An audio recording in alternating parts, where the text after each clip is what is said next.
La oposición es la suerte que le toca a todos aquellos a quienes emplea Dios para que prediquen verdades aplicables, especialmente a su época. Había una verdad presente o de actualidad en los días de Lutero, una verdad que en aquel tiempo revestía especial importancia. Y así hay ahora una verdad de actualidad para la iglesia en nuestros días. Porque el Señor es el Espíritu. A continuación, el programa Restaurando la Verdad Presente.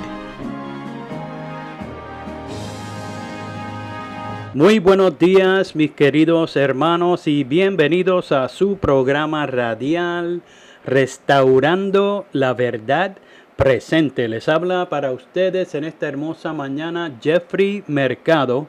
Y en esta mañana tenemos un tema muy especial para ustedes. Tiene que ver con el carácter de nuestro Padre Celestial. Y el título del tema en esta mañana es Cristo, la revelación del Padre. Antes de entrar en tema, vamos a pasar al trono de la gracia para entrar en este tema con la autoridad del cielo. Oramos. Amantísimo Dios y Padre eterno, alabado, exaltado sea tu santo y precioso nombre. Te damos gracias, Padre Santo, porque otra vez nos das la oportunidad de exponer tu palabra ante los hermanos. Te pedimos, Padre Santo, en manera especial que seas con ellos, que les des discernimiento de lo alto y que puedan entender lo importante de este tema. También te queremos pedir, Padre Santo, por los sobrevivientes de todos estos tiroteos que ocurrieron en los Estados Unidos durante el fin de semana, los del Paso, Texas, los de Dayton, Ohio y los de Chicago. Te pedimos, Padre, que seas con esas personas que sobrevivieron esos ataques y que de alguna manera puedas allegarte a ellos para que puedan conocerte cabalmente, Padre, para que puedan aferrarse a ti y aferrarse a la vida. Te pedimos, Padre Santo, que seas tú el que dirija este programa en esta mañana y que tu verdad pueda resplandecer en los corazones de los que los vayan a sintonizar. En el nombre y por los méritos de Jesús te pedimos todas estas cosas. Amén. Gracias, Padre. Bien, mis queridos hermanos, vamos a entrar en tema. Los versículos de introducción en esta mañana los podemos encontrar en el Evangelio de Juan, el capítulo 14, los versículos 6 al 10, donde allí dice la santa palabra de Dios. Jesús le dijo: yo soy el camino y la verdad y la vida. Nadie viene al Padre sino por mí. Versículo 7. Si me conocieseis, también a mi Padre conoceríais, y desde ahora le conocéis y le habéis visto. Versículo 8. Felipe le dijo: Señor, muéstranos al Padre y nos basta. Versículo 9. Jesús le dijo: tanto tiempo hace que estoy con vosotros y no me has conocido, Felipe. El que me ha visto a mí, ha visto al Padre. ¿Cómo pues dices tú, muéstranos el Padre?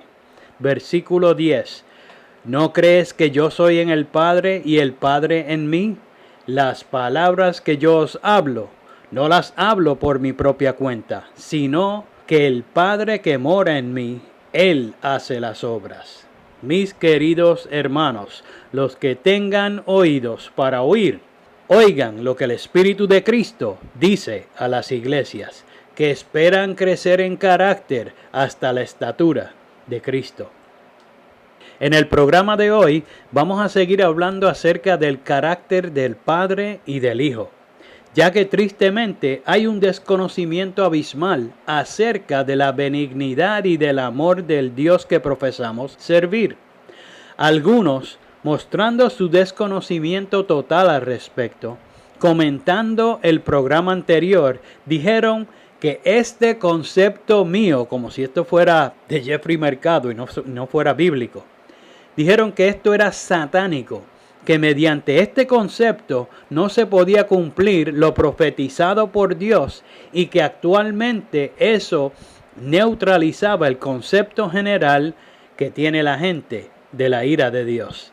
Aparentemente, las citas bíblicas y del espíritu de profecía no fueron suficientes, o sencillamente algunos no quieren desaprender el error para aprender lo verdadero. Algunos parece que no entienden que Cristo vino a revelar al mundo cómo es realmente su Padre. En los versículos de introducción notamos que ni los mismos discípulos entendían bien la misión del Mesías prometido. En la respuesta de Jesús podemos entender claramente lo que dice esta siguiente cita. Jesús contribuyó para que todo el mundo tenga un conocimiento inteligente de su misión. Vino a nuestro mundo a representar el carácter del Padre.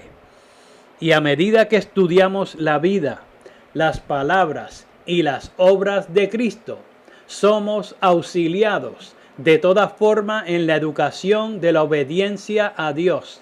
Y a medida que reproducimos su ejemplo, nos transformamos en epístolas vivientes, conocidas y leídas por todos.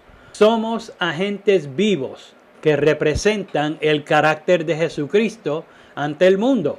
Esa cita la pueden encontrar en Reflejemos a Jesús, página 332, el párrafo 4. Y como pueden ver, mis queridos hermanos, Cristo vino a revelar al Padre.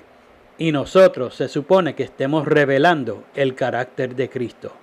La razón principal de Cristo venir al mundo era para que conociéramos realmente cómo es el Padre.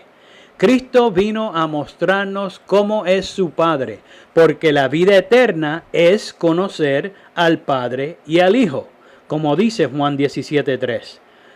¿Por qué había necesidad de que Cristo revelara el carácter del Padre?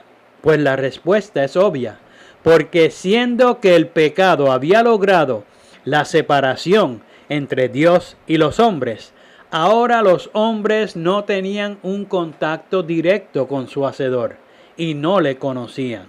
En esta situación, el enemigo de las almas, el Señor lo reprenda, aprovechó para hacer de las suyas y conducir a las almas a la muerte eterna. La siguiente cita nos dice: Satanás disfrazó el carácter del Padre con sus propios atributos, pero Cristo lo representó con su verdadero carácter de benevolencia y amor.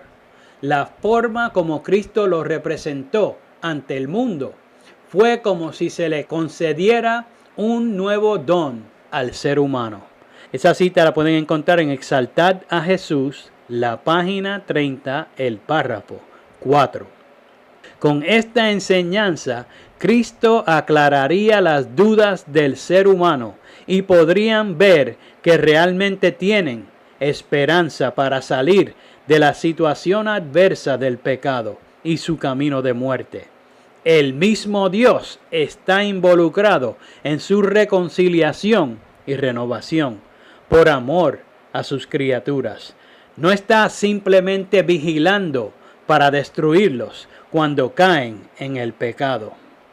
Pero como el enemigo tergiversó el carácter del Padre y muchos no conocen lo que Cristo realmente vino a revelar al mundo, cuando leen el lenguaje figurado de la Biblia, entonces piensan que Dios es amor, pero cuando alcanza su límite, ¡boom!, deja de ser como siempre ha sido.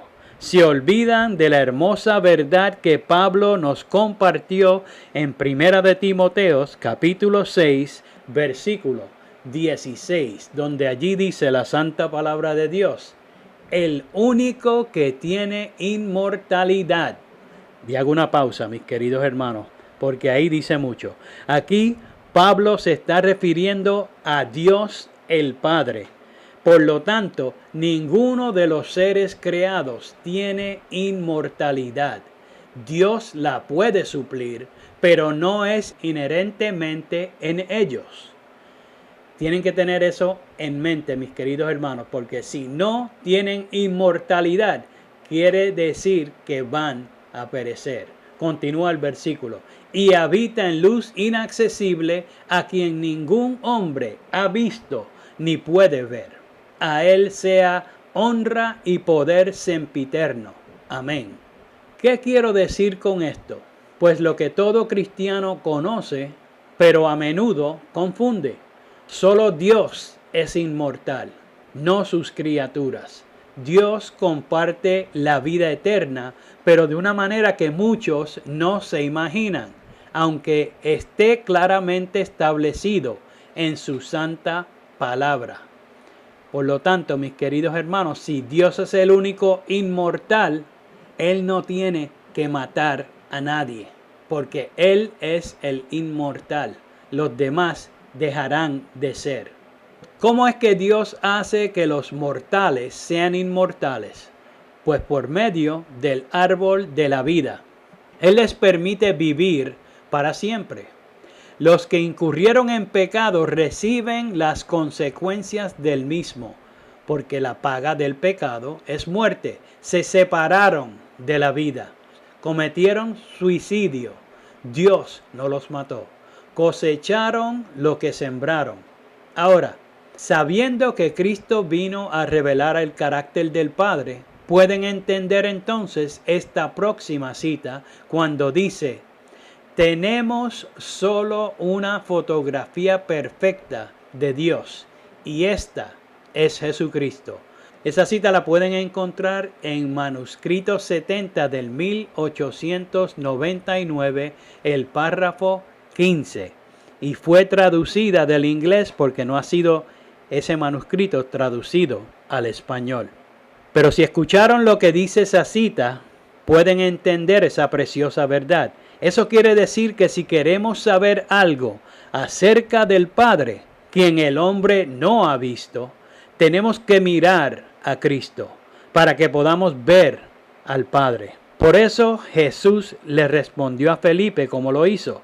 Pero antes de que Felipe le pidiera que le mostrara al Padre, Cristo había dicho claramente lo expresado en Juan, el capítulo 14, versículo 7, cuando dijo: si me conocieseis, también a mi Padre conoceríais, y desde ahora le conocéis y le habéis visto.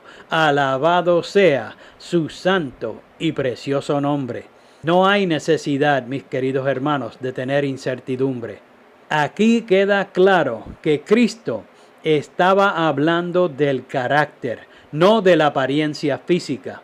Así como quedó registrado el ejemplo inmaculado del Hijo de Dios en las Sagradas Escrituras, podemos conocer a ciencia cierta cómo es el carácter de nuestro Padre Celestial. Algunos hoy tristemente se enfadan porque le aplicamos lo que vimos en Cristo al Padre o al Dios Altísimo. Pero ¿qué dicen las Escrituras? Cuando le preguntaron al maestro si quería que hiciese descender fuego del cielo para consumir a los samaritanos, ¿qué respondió Cristo? Pues en Lucas capítulo 9 versículos 55 y 56, Cristo dijo: vosotros no sabéis de qué espíritu sois, porque el Hijo del Hombre no ha venido para perder las almas de los hombres, sino para salvarlas. Lo que nos lleva a la siguiente pregunta: ¿de qué espíritu era Cristo?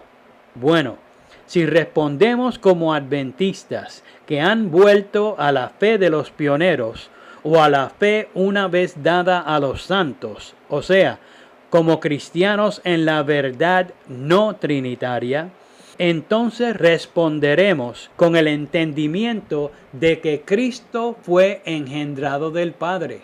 De acuerdo a las palabras de Cristo mismo, Él dijo que Él salió del Padre. Por lo tanto, no hay forma de mal interpretarlo, porque Dios es amor. Por eso Cristo se condujo en todo momento como lo hizo, no porque Él era diferente del Padre, sino precisamente porque era y es igual a nuestro Padre Celestial. Él es la mayor revelación y manifestación de nuestro Padre amante. Es hora de que le creamos 100% a Él y no al diablo. Esta es la fe que convencerá al mundo. El cristianismo apóstata estará haciendo lo que ya fue profetizado, persiguiendo y echando la verdad por tierra. Pero en el futuro cercano no se estarán viendo conflictos bélicos entre los verdaderos adoradores, porque estos hace tiempo aprendieron a desechar las armas. No matan, porque Cristo no mata. Su confianza está puesta en Dios y en el Hijo de Dios, que nunca mató ni asesinó a nadie. Comentando al respecto, la sierva del Señor dijo claramente lo siguiente: Cristo nunca mató a nadie y debemos atribuir el espíritu de persecución a Satanás, porque los seres humanos anhelan la libertad de conciencia. Él es engañador, mentiroso, asesino y acusador de sus hermanos. Le encanta ver la miseria humana. Se regocija ante el dolor y cuando vemos la cruel persecución de aquellos que obedecen a Dios de acuerdo a los dictados de su propia conciencia, podemos saber que este es el misterio de iniquidad. El Señor le dijo a Satanás, la serpiente antigua, esta te herirá la cabeza y tú le herirás en el calcañar. Génesis capítulo 3, versículo 15. Cristo de un modo especial hirió la cabeza de la serpiente, pero la profecía es de largo alcance. Es una manifestación de un conflicto inagotable en esta tierra entre Cristo y sus seguidores, y Satanás, y sus ángeles y los agentes humanos, hasta el tiempo del fin. Esa cita la pueden encontrar en el Cristo Triunfante, la página 324, el párrafo 2. Y como pueden ver, mis queridos hermanos, más claro no canta el gallo. Ese nunca de esa cita es muy abarcante. Quiere decir que en ningún momento Cristo mató a nadie. Cristo no mató a nadie jamás. La mala elección del ser creado es la que lo conduce a la muerte, porque la paga del pecado es muerte. Aunque Adán no murió en el instante que desobedeció, ya había comenzado a morir. Cuando no se le permitió comer más del árbol de la vida, su vida se fue agotando hasta que expiró. Dios no lo mató. Dios le advirtió, pero Adán desechó el consejo divino, el cual es vida. Muchos años atrás, hablando con un compañero de trabajo, mientras subíamos por las escaleras al cuarto de máquinas de los elevadores, ubicado en el piso 20 de un edificio, él me preguntó que por qué siempre yo vestía de azul. Lo que me llevó a hablarle acerca de los mandamientos de Dios y su relación con el color azul. Cuando comencé a tocar los mandamientos de una manera más específica y le mencioné acerca del sexto mandamiento y lo de no matarás, se molestó y me dijo, Dios no quiere que matemos, pero Él mata. Esto me dejó pensando y vi que él no podía venir a los pies de Cristo porque el concepto de que Dios matara, que Satanás había sembrado, no le permitía acercarse a Dios. Ahora, cuando analizo ese suceso con la revelación bíblica que tengo hoy, puedo ver lo que hizo el enemigo al proyectar su carácter deforme y odioso sobre el del Dios Altísimo de la Biblia. Lo que más me entristece es saber que en cierto sentido hoy algunos de mis hermanos en la fe tengan este mismo concepto. Han venido a los pies del Maestro, pero piensan que Dios puede destruir a los que Él determine ser dignos de muerte. O sea, que le han creído a la mentira del diablo, más que a la revelación perfecta que dio Cristo acerca de su Padre.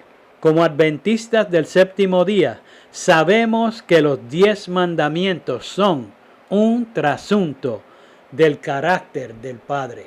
O sea, copia exacta del carácter de Dios. Pero entienden que como Él es soberano, Él está por encima de la ley. O sea, que no está sujetada a ella, que puede violarlos. Si eso fuere así, entonces ¿por qué Cristo tuvo que venir a pagar la paga que nos correspondía a nosotros, si su Padre está por encima de la santa ley? Cristo tuvo que venir, mis queridos hermanos, porque siendo que esa ley es copia del carácter de su Padre, quien es inmutable, no podía ser cambiada, como el enemigo pretende hacer hoy día. El Padre no hurta, no miente, no codicia, pero cuando te pasas de la raya o lo enojas, se enciende su ira y ¡boom! Eso es lo que creen tristemente algunos hermanos. Eso es lo que muchos hoy profesan. Pero eso nunca lo he visto en la fotografía del Padre que nos dejó a nosotros. Me estoy refiriendo a la fotografía del Hijo de Dios, Cristo Jesús, en las Sagradas Escrituras. No he contemplado en su testimonio en las Sagradas Escrituras que nunca haya dado a entender semejante cosa.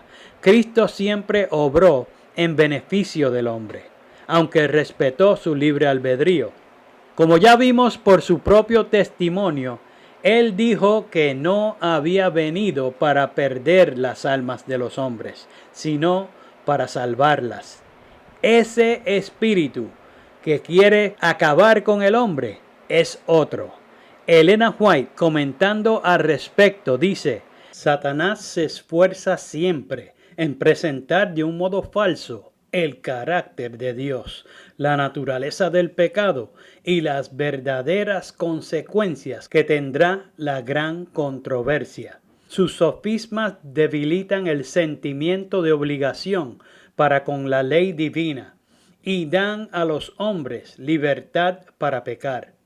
Al mismo tiempo, les hace aceptar falsas ideas acerca de Dios, de suerte que le miran con temor y odio más bien que con amor.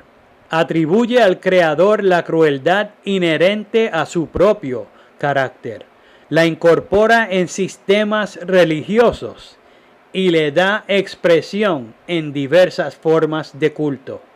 Sucede así que las inteligencias de los hombres son cegadas y Satanás, el Señor los reprenda, se vale de ellos como de sus agentes para hacer la guerra a Dios. Debido a conceptos erróneos de los atributos de Dios, las naciones paganas fueron inducidas a creer que los sacrificios humanos eran necesarios para asegurarse el favor divino, y perpetráronse horrendas crueldades bajo las diversas formas de la idolatría. Esa cita la pueden encontrar, mis queridos hermanos, en el Conflicto de los Siglos, la página 556, el párrafo 3. Ese es el espíritu del enemigo, no de Dios ni de Cristo. Así pone al ser humano a ver a Dios de otra manera. Pero ellos dicen, pero recuerda lo que dice Deuteronomios 4:24, porque Jehová tu Dios es fuego consumidor, Dios celoso. Y ya más nunca ven ese versículo en su verdadero contexto. Le dan una aplicación como que Dios dejara de ser lo que siempre ha sido para obrar de otra manera. Usando esta misma expresión, el profeta Isaías presenta una ilustración que muchos no logran entender. En Isaías, capítulo 33, versículos 14 al 16, dice la santa palabra de Dios: Los pecadores se asombraron en Sión, espanto sobrecogió a los hipócritas. ¿Quién de nosotros morará con el fuego consumidor? ¿Quién de nosotros habitará con las llamas eternas? Pausa. Y entonces responde esas mismas preguntas en el versículo 15. Y dice, el que camina en justicia y habla lo recto, el que aborrece la ganancia de violencias, el que sacude sus manos para no recibir cohecho, el que tapa sus oídos para no oír propuestas sanguinarias, el que cierra sus ojos para no ver cosa mala. Ahí nos deja saber que serán los que han sido transformados al mismo carácter de Cristo, al mismo carácter de nuestro Padre Celestial.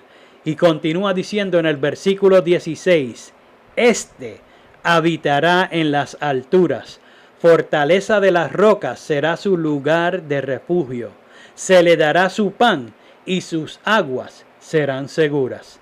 Ahí, mis queridos hermanos, confirma que serán protegidos y sustentados los que aceptaron la solución del cielo.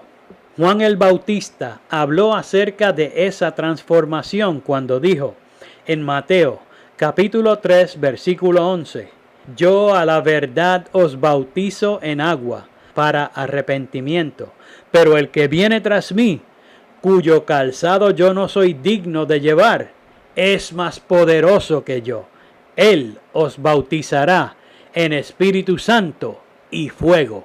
Aquí encontramos una respuesta a todo esto.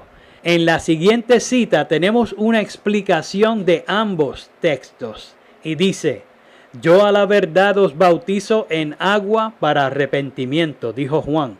Mas el que viene tras mí, más poderoso es que yo, los zapatos del cual yo no soy digno de llevar. Él os bautizará en Espíritu Santo y fuego.